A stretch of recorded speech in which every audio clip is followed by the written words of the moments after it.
manage transformations, we nearly always use our 4 elements of transformation model, and we use that model to diagnose and identify improvement opportunities, as well as full-scale finance transformation. And our model there, it shows the relationship between process and data, technology, organisation, and risk and control. If we're thinking about how we apply data science. So let us imagine that we have an organisation with very low process maturity. Perhaps there's no actual process governance in place, maybe limited attention to process performance and improvement, let alone process designs in place which are there and actually used actively. So there's a lot of organizations that really are still in that category.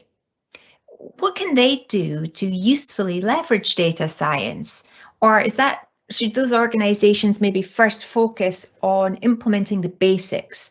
What are your thoughts, Tushar? I said earlier that creating a long-term vision for analytics in the organization and backing that with vision, with right commitment and sponsorship is quite crucial. And then simultaneously keeping the evolving organizational environment and goals in the mind.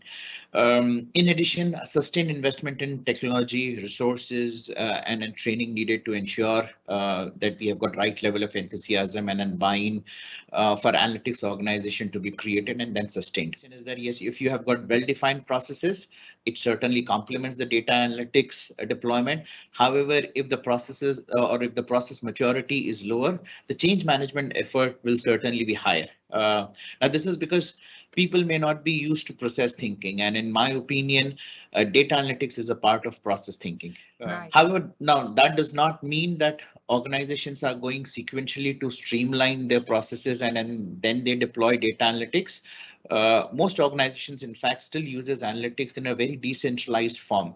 Look, Jennifer, I mean, each organization is unique and hence expectations from analytics should be mapped out at an early stage at an organization and at a project level. Assume a finance leader doesn't have a relevant experience or feel comfortable making these judgment calls.